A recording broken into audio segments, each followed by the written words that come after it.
Hey everyone, welcome to the first of what I suspect will be many ASP instructional videos.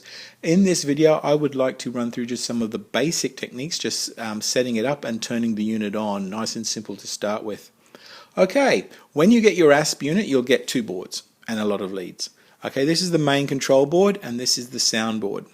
Okay, it also contains the IR Mako chip underneath, so combined IR and sound on that board. First thing you need to do when you get your board is decide whether you're running in airsoft mode or IR mode, and there is a selection switch here between the two. Okay, now for this demonstration we're going to run in IR mode, and that in that case the switch is in the down position. I don't know if you can see that, but if you wanted to run in airsoft mode you push the switch up into the up position, so down for airsoft. Okay, so we're running in airsoft mode. Now it's time to put your Juno board on. Okay, your Juno board just attaches using the pins here. It's just a simple daughter board type attachment. Align up the pins and gently push it down. It secures nice and it stays in place fairly well with just those pins, but it's got a hole here so you could add a nylon PCB spacer if you were that worried. Okay, now your ASP will also come with a receiver connection cable. Okay, it looks like this and has those pins on the end. Okay, the receiver connection is here. It connects into this part. As you can see, I already have one already set up. When you get your receiver, you'll notice you got your 3-pin here. This is your steering channel or rudder channel. Okay, ASP runs on RTEA, so rudder is channel 1, steering is channel 1, your throttle is channel 2, your elevation motor is channel 3, and your turret control is channel 4. Okay, so now with your receiver you only need one set of red and black wires. So some of you with other tank control boards will be familiar with that concept. So we only need to have one set of those going to the receiver, and that's on channel 1. Now this is set up for tank control mode. There is a special half-track mode you can use with ASP, and I'll deal with that in a further video.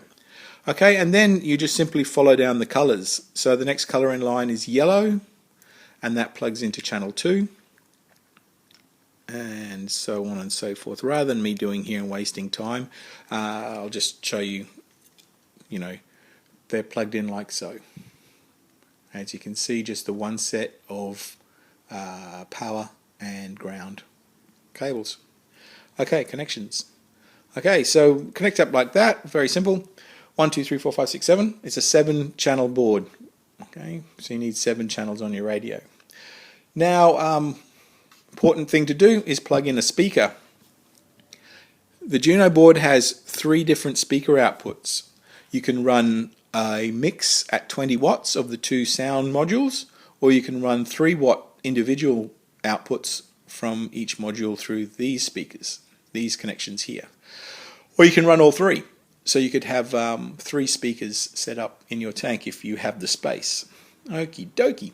Now I think we are ready. I think we just need to put those in the vision there and this cable out of the road. Okay, I think we're ready now to turn the unit on. So we'll turn it on. I'll try and flick the switch. There we go. Okie dokie. Now, you will have heard this sound set that's on there is my T34 sound set. So you have welcome messages, and of course I've put a welcome message in Russian there because it's a T34 sound set that's running on here. Now you can put any message you want on there. That is the beauty of ASP. You just pop one of those sound cards out and change the sounds. But again, more on that later. I'm here to show you how to start up. When the receiver is getting a valid signal, as per your hang long, the headlight will flash. Okay, so you're ready to turn it on. Now, there's 4 different engine startup sounds. Okay, and depending on which switch on your radio will depend on what startup sound you get. They're at the startup variations are at plus 100%, plus 50%, minus 50%, and minus 100%. And I've set those all up on the different switches on the 9X radio. This 3-position switch has 2. Plus 100 and minus 100. This switch here has plus 50, and on the other side, on the other side here, that switch there has the -50. Okay, now if you bring, yeah, there we go, move that receiver out of the road. Okay, so we're going to start up with sound number 1 by pushing that into the up position.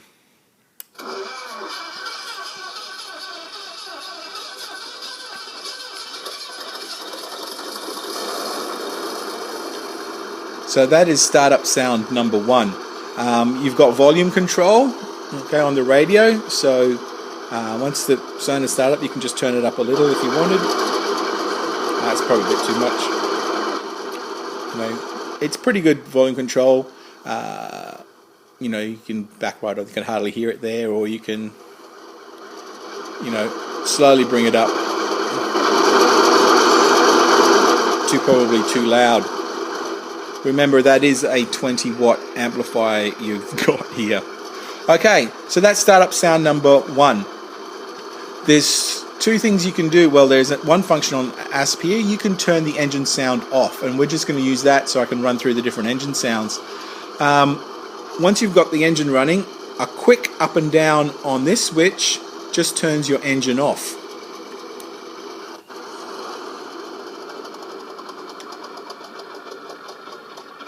Okay, your engine is off, but your tank is still operational. I'll move the turret.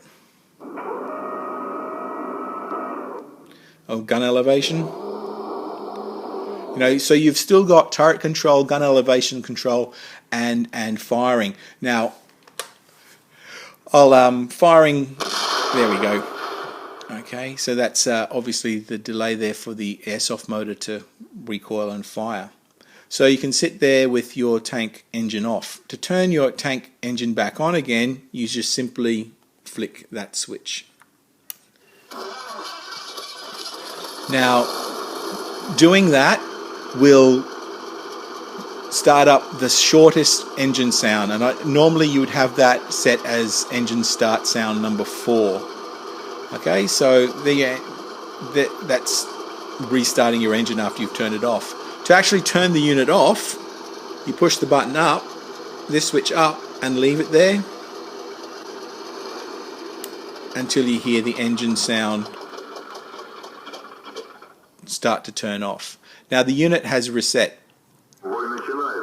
See, there we go, and we've got it's a reset to a new position. So let's have a look at some of the other startup sounds.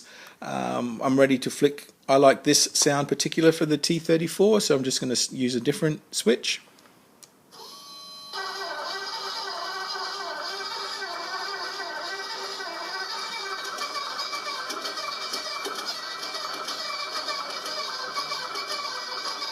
It's a long startup sound.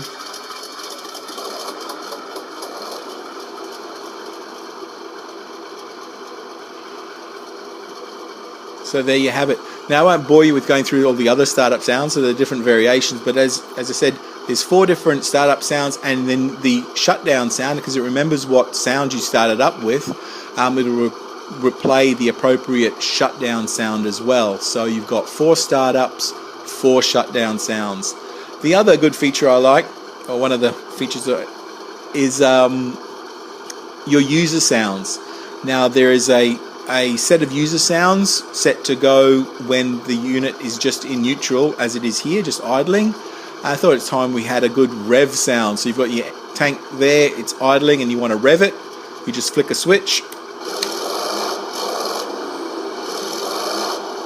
and you're revving up your tank. So that's one of the little features I like on the ASP. Okay, video is gone nearly 10 minutes, and we've just run through just very basic stuff, as I said, just starting the tank up and turning the tank off. More videos to come. Thank you.